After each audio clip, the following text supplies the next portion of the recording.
Hi friends, welcome to another episode of Women in Sports Unplugged. Our guest today is a very interesting gentleman, Mr. Sanjay Pathak. Sanjay Pathak is a 45-year-old geography teacher at a government school in Bihar's Siwan district. In his spare time, he also takes it upon himself to give sports training to the children in his school.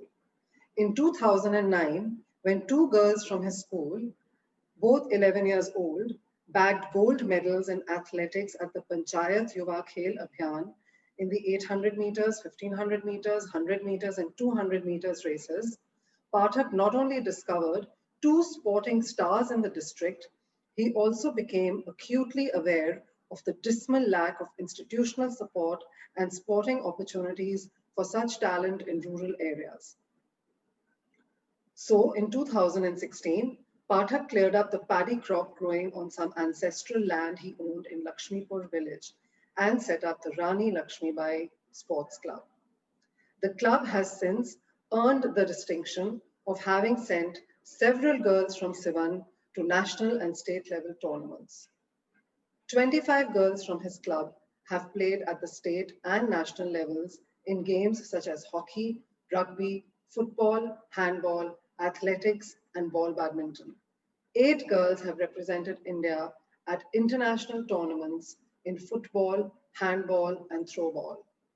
Today we have the privilege of Sanjay Pathak being on our show, and we will hear his story and his journey from him.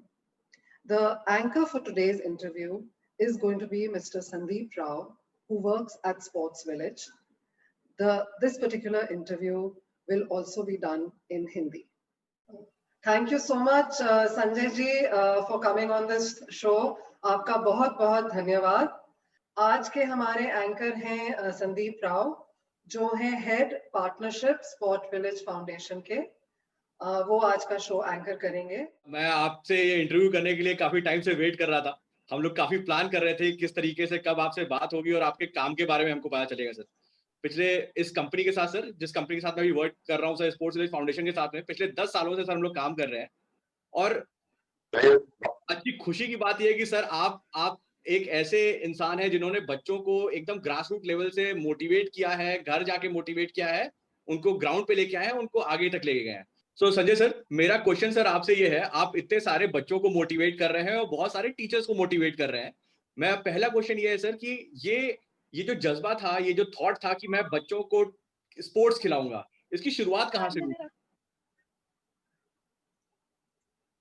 दरअसल में sir, मैं private teacher हुआ करता था गुठनी block, Siwan जिले में गुठनी block है, उसमें जहाँ विद्यालय वर्ग 1 से 5 तक था.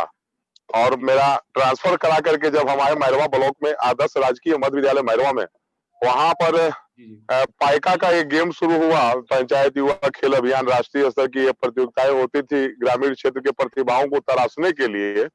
लेकिन आजकल ये जो प्रोग्राम जो है बंद हो गया है, यह सफल नहीं हो पाया. अब आप जानते ही हैं, आप लोग खेल से जुड़े हुए हैं, तो क्या स्थितियां हैं हमारे देश की. तो खैर, वहां पर मैंने 2 लड़कियों को पार्टिसिपेट कराया था, पुतुल कुमारी और तारा खातून को. और हमारी बच्चियां प्रथम प्रयास में ही ब्लॉक लेवल में गोल्ड मेडलिस्ट हुई, डिस्ट्रिक्ट लेवल में गोल्ड मेडलिस्ट हुई और स्टेट में जाकर के उन्होंने सिल्वर मेडल और ब्रॉन्ज मेडल जब जीता, तो मुझे लगा कि गांव में भी प्रतिभाएं हैं, यदि उन्हें उचित प्लेटफॉर्म दिया जाए. वहीं से जैसे भगवान बुद्ध को बुद्धत्व की प्राप्ति हुई थी पीपल के पेड़ के नीचे, उसी तरह से उस प्रतियोगिता से मुझे खेल के प्रति जो है एक, इसको क्या कहेंगे, एक बुद्धि जागृत हुई. और मुझे लगा कि गांव की प्रतिभाओं को यदि उचित प्लेटफॉर्म दिया जाए तो ये बच्चे अच्छे करेंगे, अपने परिवार का नाम रोशन करेंगे, देश का नाम रोशन करेंगे. और लोगों के अंदर ग्रामीण क्षेत्रों में ये लोगों की मानसिक धारणाएं बन चुकी है, मानसिक रूप से लोग बीमार हो चुके हैं कि लड़कियां ये नहीं कर सकती है, लड़कियां वो नहीं कर सकती है. हमें बेटों की जरूरत है. और बेटों के आगे बेटियों को हीन भावना से देखते थे कि अरे दूसरे घर की संपत्ति है, ये क्या कर पाएगी. तो मैंने बेटियों को बेटा बनाने का अभियान शुरू किया और मेरा नारा था कि बेटियों को यदि आर्थिक आजादी दी जाए और बेटियों को यदि मौका दी जाए तो आर्थिक आजादी ही बेटी को बेटा बना देगी. और आर्थिक आजादी कब मिलेगी? जब बच्चियां खेलेगी, अपनी प्रतिभा को जो है तराशेगी और विश्व के मानचित्र पर, देश के मानचित्र पर अपनी प्रतिभा का जब लोहा मनवाएगी, तो निश्चित तौर पर जब वो प्रतिभा की धनी होगी तो आर्थिक क्षेत्र में भी वो आगे बढ़ेंगी, वहां भी लोगों को देख करके अनुकरण करते हुए आगे बढ़ने का प्रयास करेगी। तो एक मेरी सोच थी कि ग्रामीण क्षेत्रों में जो बालिकाओं को, महिलाओं को लोग हे दृष्टि से देखते हैं कि अरे इसको तो पढ़ा लिखा करके क्या होगा, दूसरे घर की संपत्ति है, जिंदगी भर बर्तन मांजना है, झाड़ू पोछा करना है। तो मैं लोगों को दिखाना चाहता था कि नहीं, बेटियां जो है आज के युग में बेटों से कम नहीं है, यदि हम मौका देते हैं तो वही बेटियां हैं। और इसी सोच के तहत मैंने काम किया कि बेटियों को मैं बेटा बनाऊंगा। धन्यवाद। बहुत सराहनीय है सर, बहुत सराहनीय है जो आप काम कर रहे हैं सर। मेरा सर एक दो छोटे क्वेश्चन है सर आपसे। और सर इस समय आपके पास कितनी बच्चियां हैं जो कि आपके साथ इस समय ट्रेनिंग ले रही हैं? अभी शायद आप सर आपके सामने यह बिल्डिंग दिख रही होगी, या इस बिल्डिंग के नीचे वाले तल्ला में 28 बाई 20 के एरिया में, यानी कि लगभग 400 स्क्वायर फीट में हमने 25 लड़कियों को 2016 से लेकर के, और काफी टॉयलेट तक नहीं था, सीढ़ी तक नहीं थी, किचन तक नहीं था, उसी रूम में खाना बनाना, लेकर के बच्चों को पढ़ाना, फिर जो है उनको उसी में सोना, सारी प्रक्रियाएं उसी में होती थी। और आज जो है, आज जो देख रहे हैं, इसको 12 तारीख का इसका जो है उद्घाटन होने जा रहा है। तो सर 30 लड़कियां जो है इस रेसिडेंशियल में रहती है, जिनको खाना पीना, कपड़ा लता, दवा दारू, हर चीज जो भी होता है हम फ्री ऑफ कॉस्ट, कोई शुल्क नहीं लेते हैं, निःशुल्क हम प्रोवाइड कराते हैं। पहले तो मेरे पास लोकल लोग ही जो थे जो हमें ये सुविधाएं मुहैया कराते हैं, लेकिन आज ये स्थिति हो चुकी है कि हमारे देश के कोने कोने से लोग आगे आए हैं इन बेटियों को आगे बढ़ाने के लिए, और अब मदद मिलनी शुरू हुई है, जिसका जीता जाता उदाहरण जो है आपका सर, ये जो है 30 लड़कियों के लिए सुसज्जित जो है हॉस्टल दिख रहा है। और 25 लड़कियां सर जो है घर से डेली आती हैं और प्रैक्टिस करती हैं, उनको भी स्पोर्ट्स किट, स्पोर्ट्स इक्विपमेंट जो भी लगता है, हर चीज उनको जो है सर हम फ्री में प्रोवाइड कराते हैं। क्योंकि गांव की ये गरीब लड़कियां हैं, गरीब परिवार के हैं, जिनके माता पिता बिल्कुल ही शिक्षित नहीं है। अगल बगल घर के अगल बगल का माहौल भी अब समझते हैं कि गांव में रहने वाले काफी गरीब परिवार लोग जहाँ शिक्षा नहीं है। तो मैं उन बच्चियों को यही रखता हूँ कि मान लीजिए कि खेलेगी, कुछ सिखाएंगे, फिर घर जाएगी, और फिर उसी माहौल में, चूंकि माहौल है, आदत है उसका, उसी माहौल में वो पली बड़ी है, उसी माहौल को पकड़ेगी। जब उस माहौल में रहेगी तो फिर वो आगे नहीं बढ़ पाएगी। इसलिए उनको माहौल से निकालने के लिए, एक अच्छा माहौल देने के लिए, एक स्वस्थ माहौल देने के लिए, एजुकेशन का इम्पोर्टेंस क्या है लाइफ में, इसको बताने के लिए सर हम लोग शिक्षक हैं। और मानव बनाने का कारखाना जो है विद्यालय ही होता है। तो और एक दिन में सर ये नहीं होने वाला है, यह जो है लगातार सतत जब प्रयास कोई करेगा इन बच्चों के साथ, बच्चे जो है कोरे कागज होते हैं, उनके दिमाग में जो हम भरेंगे वही बात उनके अंकित होगी। तो सर 55 माना जाए कि 55 लड़कियां जो है पर डे इस ग्राउंड में प्रैक्टिस करती है। 30 लड़कियों का रेसिडेंशियल है और बाकी 25 का नॉन रेसिडेंशियल है। धन्यवाद सर। पहले तो आपको बहुत बहुत बधाई हो आपके हॉस्टल के लिए सर, जो फर्स्ट फ्लोर से सेकंड फ्लोर चला गया है। और इससे पता चलता है कि कितना लोग आपको, आपकी जो पूरी प्रयास है उसको कितना अप्रिशिएट कर रहे हैं सर। लोग समझ रहे हैं कि बहुत जरूरी है, और इस पे बहुत बहुत बधाई हो सर आपको और उन सभी लोगों जिन्होंने आपका सहयोग किया सर इस बीच में। जी सर, जी सर, धन्यवाद। इन्हीं से रिलेटेड सर, हम लोग जैसे, हमारी जैसी कंपनी जो है, हमारी जैसे बहुत सारी कंपनियां इंडिया में है सर, जो कि स्पोर्ट्स को प्रोत्साहित करने की कोशिश करती है। हम लोग कोशिश करते हैं कि बच्चों को छोटे एज से कुछ फिजिकल एक्टिविटी करवाते हैं कि बच्चे खेलना चालू करें। वो सबसे इंपॉर्टेंट चीज है। हम लोग जब में रह के जब हम लोग पेरेंट्स से बात करने जाते हैं तो उनको कुछ चीजों का जो है, जहाँ पे क्वेश्चन आते हैं पेरेंट्स के, क्यों खेल से समय खराब होगा।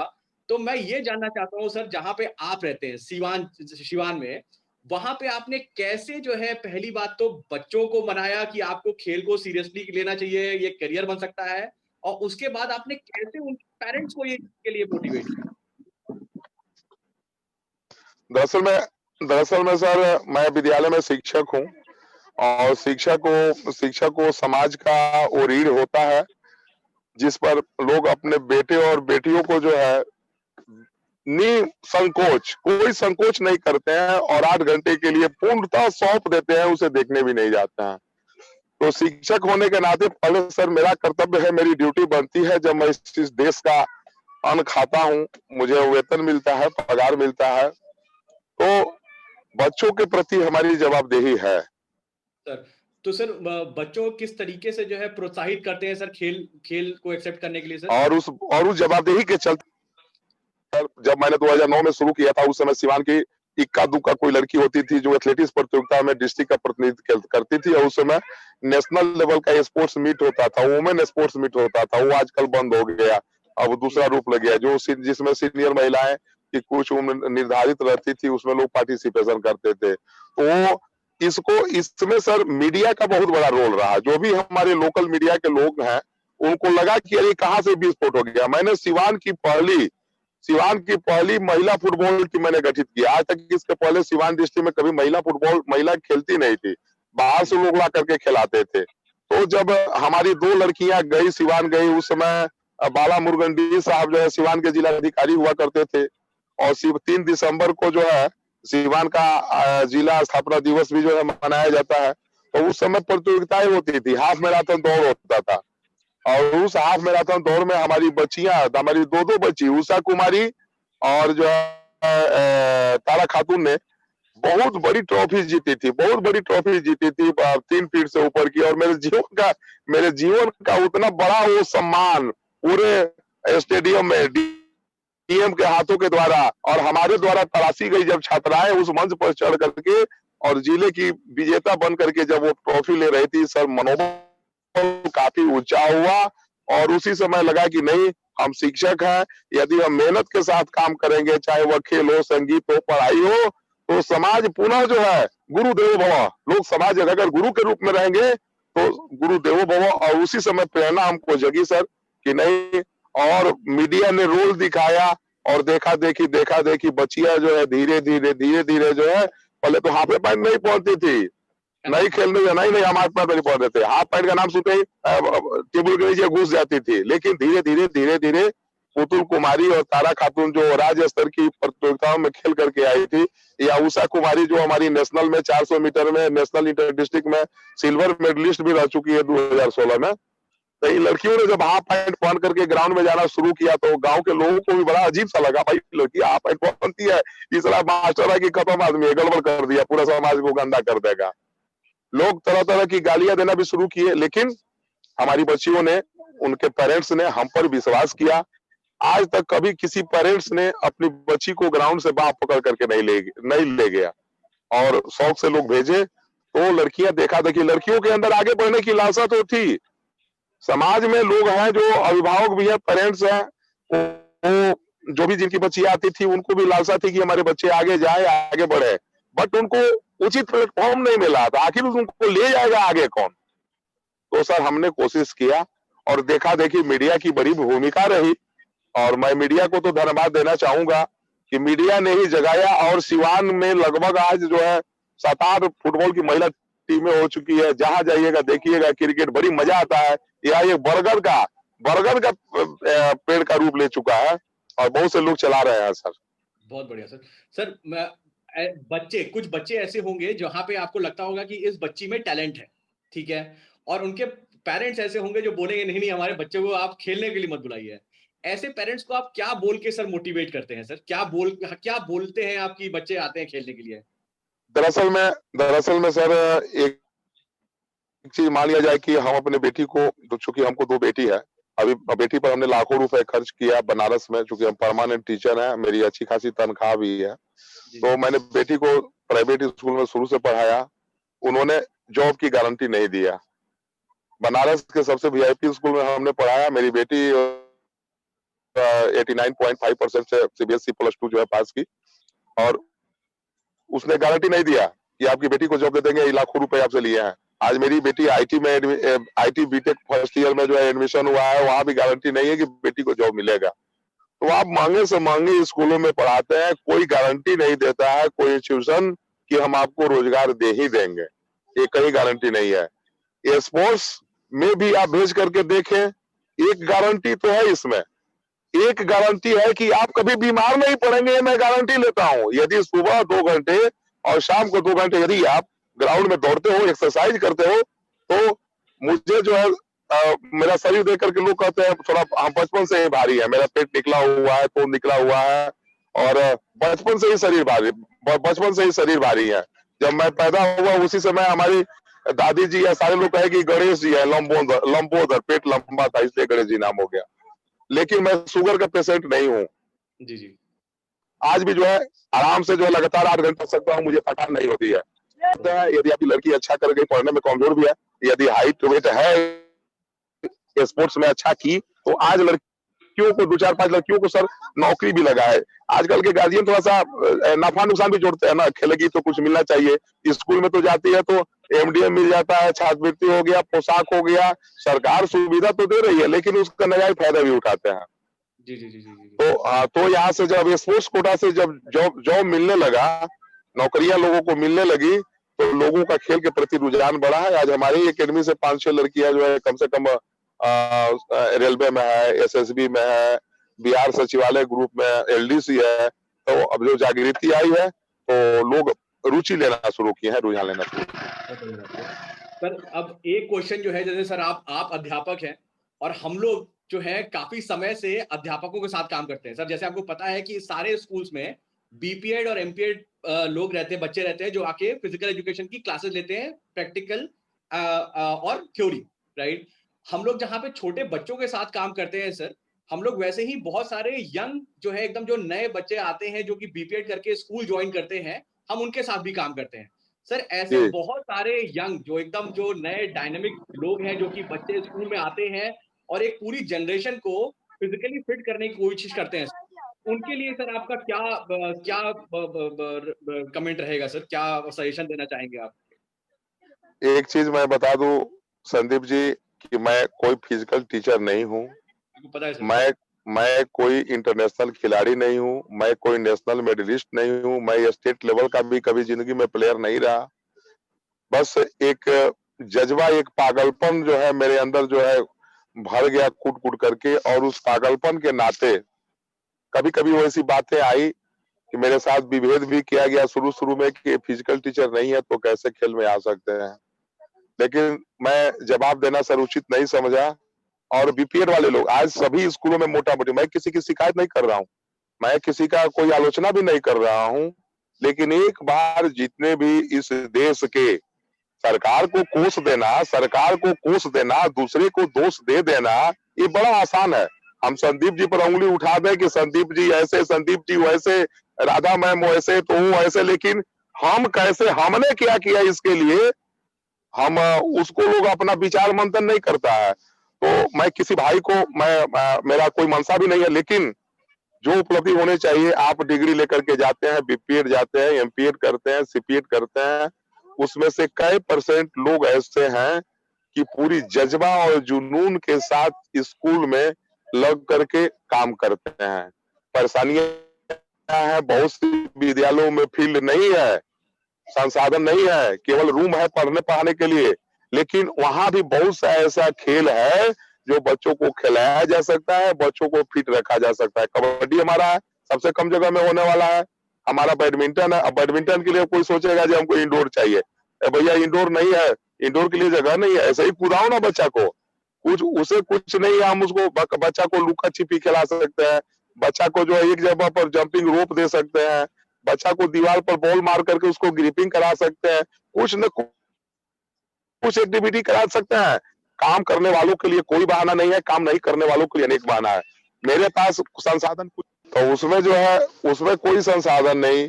मेरे विद्यालय में फिजिकल टीचर नहीं, जगह ही नहीं है, वैकेंसी नहीं है। तो चूंकि मेरी जिज्ञासा थी, मैं जब आया तो देखा कि पूरे सर्व शिक्षा अभियान से जो है जर्सी, बूट, गेंदा, जूता सब रखा हुआ है, इसका उपयोग नहीं है।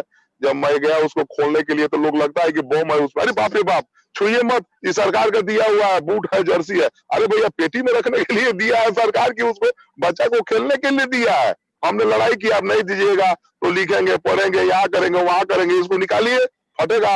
है, सो पीस है क्या, मछली है, डब्बा में मछली दिखाना है। तो कहने का मतलब सही है कि जो भी आज नए जनरेशन के, मैं उनको जरूर संदेश देना चाहूंगा, आज तक जो हुआ सो हुआ।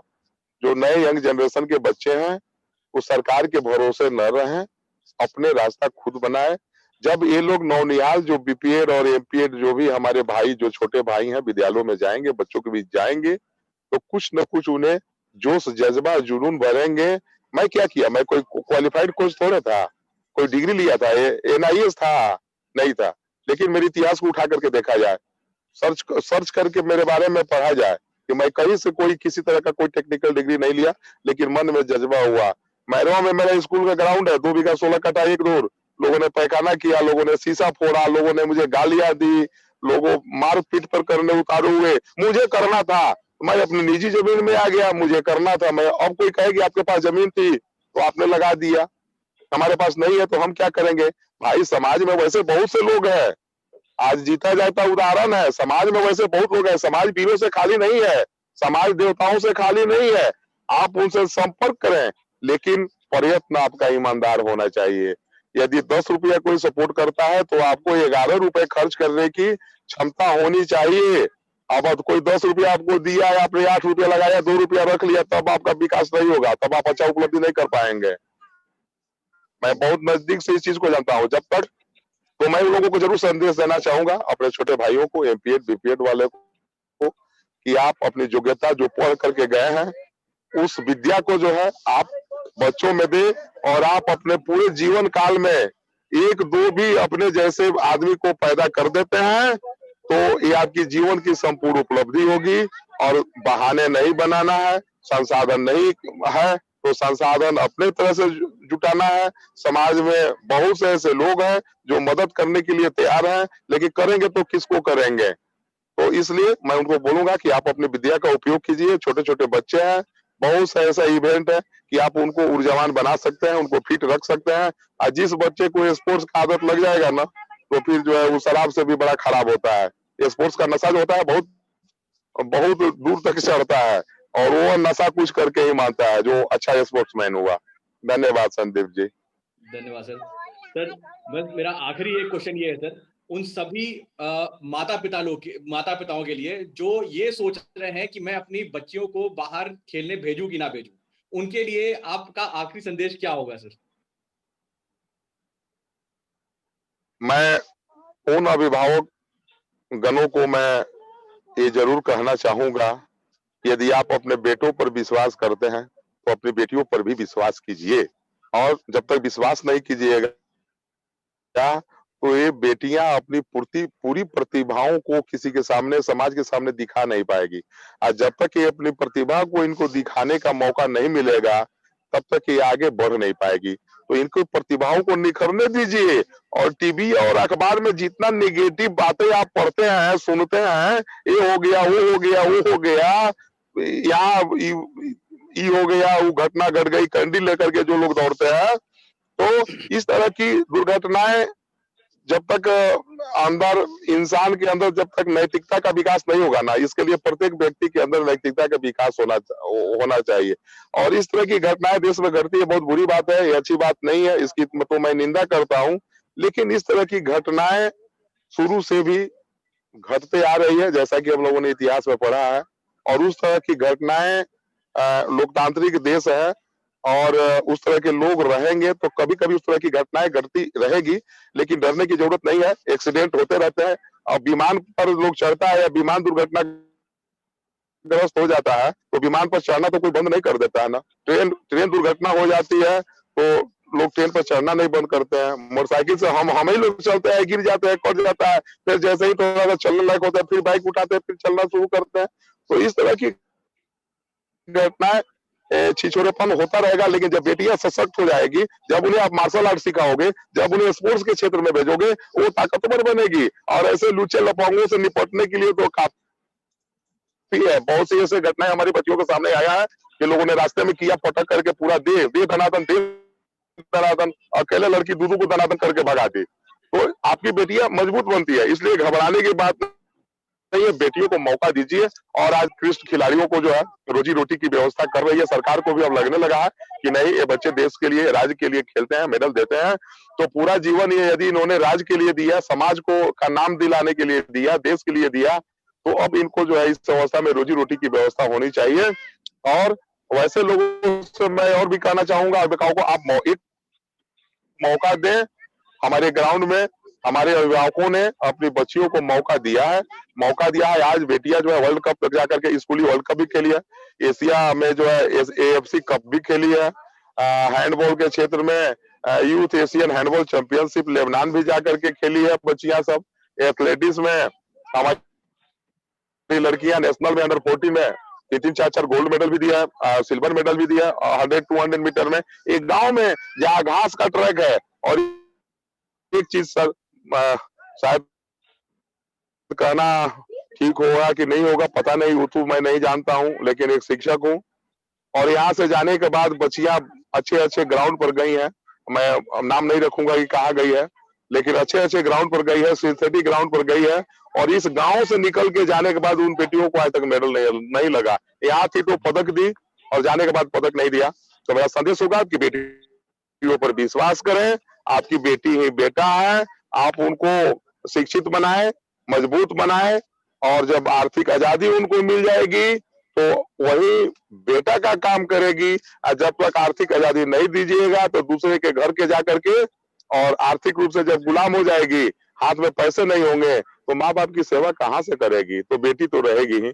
इसलिए उनको बेटा बनाइए, बेटा और बेटी में लिंग भेद कीजिए, उनको पुष्पित होने, फलवित होने, अपनी प्रतिभा को निकालने का मौका दीजिए। बहुत धन्यवाद संजय जी आपका। मैं यहाँ कुछ बोलना चाहूंगी। संजय जी, जो आपने बोला वो very close to my heart. जो आपने कहा कि लड़कियों को इंडिपेंडेंट बनाए। कहते हैं कि किसी भी देश की प्रगति में अगर लड़कियां और औरतों को इंडिपेंडेंट और उनको सार्थक बनाएंगे तो वो देश ज्यादा प्रगति करेगा। और ये कहते हैं, और ये साइंटिफिक एविडेंस। और मुझे बहुत खुशी हुई आपकी बातें सुन के। और आई विश और लोग होते हमारे देश में आपकी तरह, जो लड़कियों के बारे में ऐसा सोचते हैं और इंस्पायर करते हैं। सच्ची में बहुत खुशी हुई। संदीप, बिफोर वी गो, मेरे लास्ट क्वेश्चन मैं पूछना चाहूंगी। प्लीज अगर हम आपसे पूछें संजय जी कि what is Sanjay ji's dream, what is Sanjay Pathak ji's dream, तो आप क्या बोलेंगे? मेरा ड्रीम यही है राधा जी, कि मेरा सपना है कि इस देश की बेटियों के साथ जो पुरुष प्रधान समाज ने जो अब क्या कहे, पता नहीं मेरी बात पकड़ी जाएगी कि क्या हो गया, अत्याचार, घर में रखा, पर्दे के पीछे रखा, इनको पढ़ने का मौका नहीं दिया। पता है आज हमारा देश पीछे क्यों है? इनको पढ़ने नहीं दिया गया। फर्स्ट बच्चा गोद में, माँ के गोद में आता है तो माँ यदि सुशिक्षित होती है, साक्षर होती है, पढ़ी लिखी हुई होती है, तो माँ जैसा बच्चा सीखता है, माँ से सीखता है। बाप तो बाहर जाता है, खेत जाएगा, कमाने जाएगा, रुपया पैसा, और 3-4 साल तो आज ना प्ले स्कूल खुल गया, पता नहीं नर्सरी खुल गया, बच्चा होते होते लोग उसको भेज दिया स्कूल, दाई के हवाले कर दिया। तो जो हम लोग जब पैदा हुए थे तो माँ का सुसंस्कृत और सुशिक्षित होना बहुत जरूरी था। और माँ ही एक ऐसी शक्ति है कि जो अपने बच्चे को अच्छा संस्कार दे सकती है। इसलिए एक कहा भी गया है कि जहाँ नारियों की पूजा होती है वहां लक्ष्मी का वास भी होता है। कोई झूठा, हमारा वेद धर्म ग्रंथ कोई झूठा नहीं है। और माँ जो होती है पूरे परिवार को पूरे पीढ़ी को शिक्षित बनाने का काम करती है। पढ़ी लिखी माँ है, उसको मौका दीजिएगा। तो यहाँ गंदगी है, हाइजीन कैसे रखना, हाइजीन कैसे रखते हैं, शौचालय को साफ रखना कैसे जरूरी है, शरीर को साफ रखना, क्या क्या विटामिन में, बच्चे का सब चीज भरा हुआ है घर में। और बच्चा का जो है पोषक तत्व की कमी हो जाती है, बच्चा का विकास नहीं हो पाता है। किस कारण से? माताएं शिक्षित नहीं हुई। यदि माताएं, जो भी माताएं शिक्षित है, उनके बच्चों को आप देखिए, कम में कमाती है, कम में पैसा है, लेकिन वो बच्चे हिस्ट पुष्ट, मोटे ताजे, लंबे चौड़े होते हैं। इसलिए कि जो भी पोषक तत्व हुआ, माताएं शिक्षित थी, उनको जरूर डिफर दिखाई देगा, जरूर अंतर दिखाई देगा। इसलिए किसी भी देश को, किसी भी परिवार को बढ़ाने में माँ की महत्वपूर्ण भूमिका है, औरतों की महत्वपूर्ण भूमिका है। इसे नकारा नहीं जा सकता है, इसे कोई इनकार नहीं कर सकता है। और नारियों की शिक्षा और नारियों का विकास बहुत जरूरी है। नारियों का जब विकास होगा तो हमारी संतानें भी विकसित होगी और नारियों से अच्छा संस्कार सीखेगी और अपने आने वाली पीढ़ी को भी अच्छा संस्कार देगी। जी, थैंक यू। वो संजय जी बहुत ही अच्छा लगा एज अ टीचर आपकी बातें सुन के और एज अ फादर आपकी बातें सुन के। बहुत ही मोटिवेटिंग है। मेरे ख्याल से बहुत सारे मदर्स फादर्स, चाहे वो शहर में रह रहे हो चाहे वो गांव में रह रहे हो, सबको इस चीज की प्रेरणा मिलेगी और एक बार आशा जरूर होगी कि हाँ, जाके वो अपने बच्चों को एक बार कुछ नई चीजों से उनको अवगत जी कराएं, ताकि जी उनको जी कुछ करने का और कुछ और नया करने का, सीखने का मौका मिल सके। जी जी जी। धन्यवाद संजय जी, धन्यवाद हाँ, होगा। जो है आपका धन्यवाद। जो है समय देने के लिए, और आपको एक बार फिर से बहुत बहुत बधाई आपके नए हॉस्टल के लिए। हमारी चलिए, और धन्यवाद साहब। राधा मैम की तरफ से और हमारी पूरी स्पोर्ट्स विलेज टीम की तरफ से many many congratulation sir. And हम आपसे कोशिश करेंगे जल्दी ही आपके सेंटर में मिलने के लिए। जी, ओके ओके जी सर, बहुत सर, बहुत धन्यवाद सर, धन्यवाद थैंक यू सर, धन्यवाद थैंक यू आपका सर, बहुत बहुत धन्यवाद। Thank you so much. धन्यवाद धन्यवाद थैंक राधा यू जी, धन्यवाद धन्यवाद, थैंक यू नमस्कार। Thank you. सर।